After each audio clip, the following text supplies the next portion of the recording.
Hello everyone, my name is Apple Guy. Welcome back to more Let's Play Professor Layton and the Curious Village. In the previous video we made our way here to Archibald's house. In order to continue our quest for the golden apple, we will be searching the Baron's desk, which is right here in front of us. The letter appears to have been left unfinished. Okay. What lovely craftsmanship. So obviously there's something pretty important to see here. These books look very long. Let me get it. We'll get there in a minute. Well, let's open some drawers. There's nothing in here. Let's look at someplace else. What do we have here? The letter! It seems to be a note. It might point us in the direction of the golden apple. What do you make of this X? I'm afraid I don't know at the moment. Chapter 5, The Hunt Begins, has been completed. Or solved. I wouldn't say it's solved. Sorry to interrupt you, but I received a call from your innkeeper, Beatrice. It seems she's concerned about one of her lodgers, and she'd like your thoughts on the problem. Well, we best get going to help her. Thank you, Archibald. Now off to the inn we go, Luke. Are you telling me that that icon in the center, this very clear leaf icon, is not something we want to look at right now? Fine. Fine. Let's go ahead and leave then. As you can see, we now have access to Archibald's home whenever we feel the need to interact with it. Hey mister, it's good to see you again. See, I'm totally stuck here and could really use your help. My friend told me this puzzle the other day and I just can't solve the thing. Could you help me? We can help you with puzzle number 67, the chocolate code. On Valentine's Day, your gadget-loving technophile girlfriend gave you the most unusual slab of chocolate. While the jumble of letters looks like nonsense, if you manage to decipher the letters written on the chocolate, a message from your sweetheart will appear. What is she trying to tell you? Alright, well, how sweet she must be to give us a note hidden in chocolates. This note is a rather important note because she's telling you to text her, or text me is the answer to this puzzle. As you can see, Layton gets real happy when I tell him the answer is text me. Excellent, your girlfriend's message is text me. The bytes taken out of the chocolate show you how each letter written on the chocolate relates to letters on the keyboard. There we are. Oh, is that all you had to do to figure it out? Why didn't I think of that? Can you keep a secret? Don't tell any... Adria? You told me the answer, okay? Thanks, mister. What a bizarre name. Here's the cat and mouse again. Well, I'd like to check in on the cat and the mouse. Alright, so we're obviously supposed to go directly to the... Oh, looks like no one's in here. We're supposed to go directly to the inn, but why would I do that when we can find puzzle solving charms and take a walk around the town just to see what's happening? We can check in at Prosciutto's house, get a puzzle from Prosciutto. So Professor, did you find what you were after? Never mind that though, I got something more important to talk to you about, namely chocolate. Help me solve this puzzle, and I'll tell you something very interesting. The number 69, chocolate puzzle, for 30 picarats. You have a hankering for chocolate, so you buy a huge sheet of 30 chocolate squares. The sheet is 5 squares long by 6 squares wide. You can only break the chocolate at the lines that run between squares, and you aren't allowed to stack multiple segments on top of each other. Keeping those rules in mind, what is the fewest number of times you'll need to break the chocolate in order to separate each of the 30 chocolate squares? So essentially what this puzzle is asking us is how many times we'll have to slice along these lines. There's more lines than the ones I'm drawing, but just to give you an example, along those like predetermined breaks, how many actions will we have to take in order to get 30 individual chocolate squares? You can imagine breaking apart a Hershey bar, and this would be sort of the same thing. The answer is actually quite simple though. We have 30 chocolate squares, so we'll need 29 actions to break them apart. It's the number of squares minus 1. Because at the end you'll have 2 squares stuck together and, you know. That's right. If you follow the rules set out in the puzzle, then it doesn't matter how you break up the chocolate. The number of segments you have increases by 1 time each time you break off a chunk of the sheet. You start with 1 segment of chocolate, so 29 breaks later, you should have 30 segments. Okay. Now it makes sense. Okay, now about that hot info I promised. If you want to experience the best dining in St. Mystere, you've got to check out Triton's restaurant. Everything he makes is Y-U-M-M-Y. Don't even get me started on the stews. You have to try it yourself. I have to be honest, I don't think I would ever go out to a restaurant and order a stew. I'm not a stew person, I suppose. I could get a soup. I could see myself ordering like a clam chowder, but I wouldn't order a stew. But if it isn't you two again, alright, if you want your fortunes told, solve this puzzle for me. Puzzle number 74, a broken window. What a shame. 4 kids were playing, and one of them threw a ball right through your window. Here's what they had to say for themselves. Not me, I didn't break a thing. Okay, I'll tell the truth. It was me. I broke it. Don't be mad at A, he didn't do anything. B didn't break the glass, I swear. You know for a fact the scamp who broke your window is lying. However, an unknown number of other children may be lying as well. Can you figure out which one of these darned kids broke the window?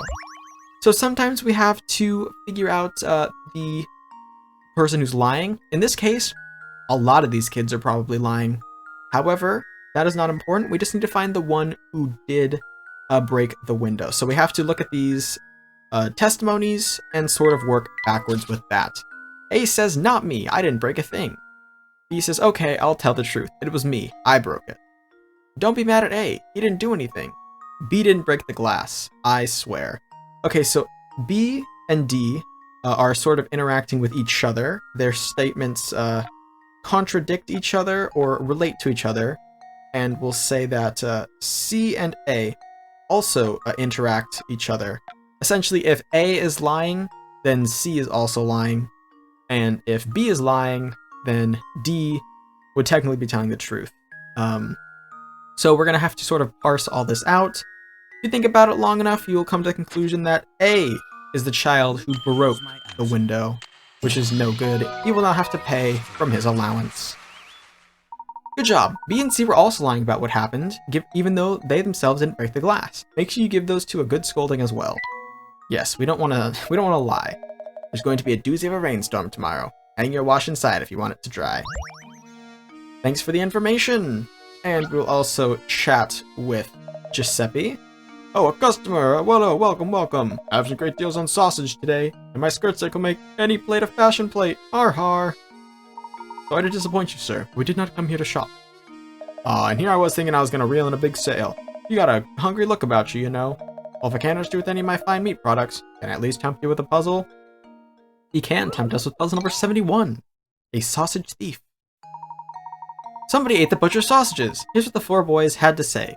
B ate the sausages. D ate them all up. I didn't eat them. No way. B's totally lying. Only one of these little rascals are telling the truth, and all the others are, needless to say, lying. Can you figure out who ate the sausages? We are just farming these puzzles here as far as telling the people who are telling the truth versus telling the lie. So we need to obviously get down to the end there. So we need to figure out who's telling the truth and what the person who ate the sausages is. That's the end goal. So D and B. D says B is totally lying. B says D ate them all up. So that creates sort of an endless loop among the two. A also blames B, which leaves C and A the only ones like unaccounted for, basically. If you want to find out the liars, then you'd have to really think about it, but we can just come to the conclusion that C is the one who ate the sausages. We don't really care who's lying besides that. They should probably also get in trouble. But yes, C ate sausages. C ate the sausage, and the only person telling the truth here is D. If you assume A to be the culprit, both C and D statements must be correct. Choose B, and the other 3 boys' statements must be true. If you make D out to be the criminal, then what both B and C are saying must be true. None of these possibilities fit the conditions set forth in the puzzle. Hey, you're pretty good at this. As a bonus to solve my puzzle, I'll throw in some gossip I heard. Word is that somebody lives in that dark, grimy tower. You have to be one odd duck to want to live in an old, moldy wreck of that place.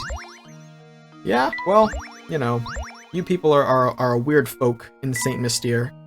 So, I wouldn't put it past one of you. Okay, out here into the main town now. We are, of course, destined to end up at the inn, but we have to take the longest way there. If you've come to the town, I strongly advise you follow town procedure and solve this puzzle. That puzzle, of course, being 64 odd equations.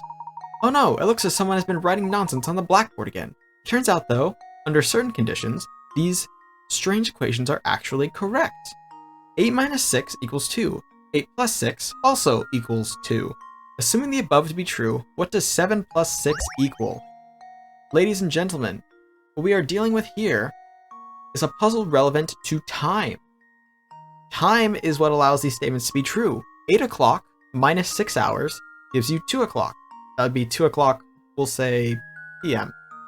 8 o'clock p.m. plus 6 hours rounds you up to 2 o'clock a.m., which means 3 hours after 7 o'clock is 1 o'clock. Whether that be a.m. or p.m. doesn't particularly matter, but if you add up hours on the clock, then after 12, you'll go 8, 9, 10, 11, 12, and you'll round back over to 1. You are correct! This puzzle is using time as a framework for the calculations. If you take 6 hours away from 8 a.m., the time becomes 2 a.m. Move forward 6 hours from 8 a.m., and the time becomes 2 p.m. Therefore, if you add 6 hours to 7 a.m., you should arrive at the answer 1 p.m. You can also, of course, reverse a.m. and p.m. and still find the solution. I think my explanation was spot on. Thank you, that will do nicely. Now please, vacate the premises. Okay, consider the premises vacated, sir. They have been vacated. This guy still doesn't have a puzzle for us. He's still just chatting about the tower. Alright, we're gonna run over to the opposite side of town for a quick puzzle in the restaurant? What is this? This is a restaurant, yes. We're gonna do some puzzle in the restaurant, and then we're gonna go over to the inn and actually complete the objective. Hey, you two. You guys like chess, right? How about it? Want to sit down for a game? Sure. Puzzle number 80. Too many queens, 1.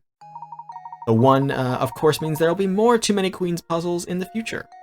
In chess, the queen can move the full length of the board diagonally, vertically, or horizontally. See if you can place 4 queens on this 4x4 chessboard. There's a catch, though. You must arrange the pieces so that no queen blocks the other's line of movement. Good luck. Alright, so this is a puzzle very similar to a puzzle we actually played in a different game. That game being, the 7th guest had a puzzle about placing queens sort of in their respective ways. And I had a lot of fun with that puzzle. I think it's one that requires a lot of chess intuition, just sort of knowledge of how the board works, how pieces can move, and all that. What I'm doing here is marking off all the directions that the pieces that we've placed already can move, and I actually forgot about diagonals, so I have to do that. And basically, if any of these lines directly point to each other, then we have a problem. Thankfully, however, with the solution I drew up, I'm pretty sure we won't have a problem, but this is how you would do a check, is you can just mark up all you want. Yeah, whenever you guys are given like a test or something, always mark it up, because that will be the most useful way to get to the bottom of what the question's asking and whatnot. Nicely played! Chess queens problems like this one have been around for over a century. This is a relatively simple variation of this type of puzzle. Consider it an introduction to the genre. Yes, we'll be seeing more Too Many Queens puzzles in this game. Very nice, you two are no amateurs, I see. Don't worry, next time I'll think of an even harder puzzle for you. I can't wait to see your puzzle, sir. And one more puzzle before we go over to the inn. Good day, fellows. Did you ever track down Ramon? Indeed we did. Thank you for your assistance in the matter. Good to hear. Well, since you're here already, why not take a load off and rest for a bit? What's this? Oh my, where did I put that measuring cup? Is something the matter? I have 16 quarts of water that I want to divide into equal portions of 8 quarts apiece. Problem is, my measuring cup seems to have grown feet.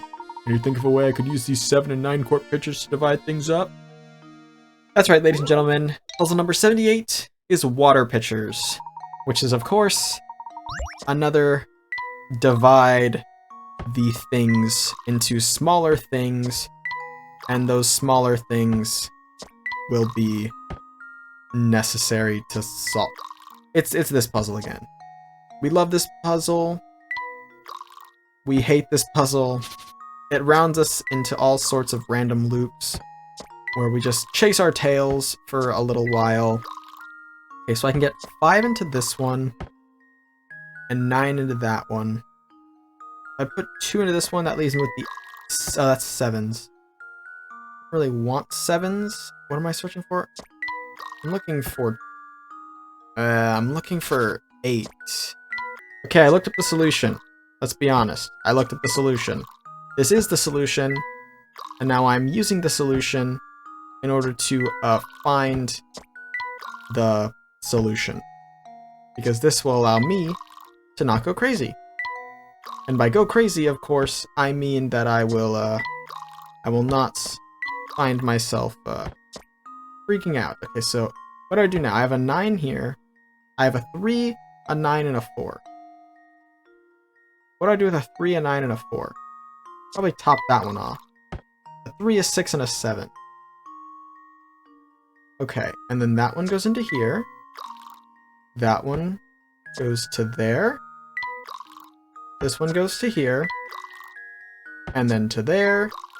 And then this one comes back to here. There's our solution. 15 moves, that is the... I cheated. That's the first time I cheated in this game. In this entire Let's Play, I've done all the puzzles on my own besides that. Wonderful, I've shifted the water back and forth long enough to eventually end up with 8 gallons in each pitcher. Yeah, just shift it back and forth. Genius. Now that you've done it for me, it all makes sense. Wish I had someone like you in the kitchen. Oh, I meant to mention this earlier. I had a rumor that the kidnapper lives in that tower. You know, I've never heard anyone say anything good about that tower, so make sure you keep clear of it, okay? Yes, sir. Still think it's quite bizarre the town is comfortable with the fact that a kidnapper is in the area, but sure, we will just allow it to be. Stash and Scarf and any words of knowledge? Yeah. You really want to understand St. Mystere, you'll need to search through the village thoroughly. Good luck, fellows. You'll need it.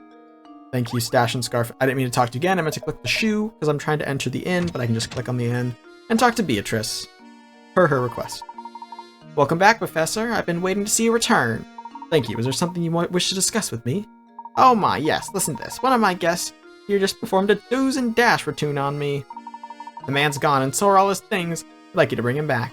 I'm a businesswoman after all. How can I run a biz with scoundrels skipping out on the bill like this? Would you mind if I looked around the man's room? Please do. Look all you want. Here, I'll show you in. Yuck. What an absolute pigsty. This whole place stinks of smoke, and there's trash everywhere. Beatrice, could you describe this guest's appearance for me? Well, he had a sharp mustache, and it was pretty clear he wasn't from around here. That was obvious. A mustache? Reeks of smoke? Oh, do you suppose she could be talking about Inspector Chelmy? Inspector Chelmy? Isn't he that self-important windbag who's been up at Reinhold Manor? No, that's not him. The man who stayed here looks so much more... evil. He was wearing a long trench coat. I'm sure you know the type. Oh, where could he have run off to? Sorry to ask this, Professor. Would you be a darling and find the thief who skipped out on this bill? We will do just that, Beatrice. We have a brand new quest now. We have to pause the search for the golden apple yet again to go and find this guy who stole a night's sleep. We're going to get up to that in the next episode. That's going to be all for now. I want to thank you all so much for watching. If you have enjoyed, please hit like and subscribe, and tell your friends about my channel if you think they would enjoy it. It means a lot to me when you guys my videos around. And I'll catch you guys all back here next time for my next video.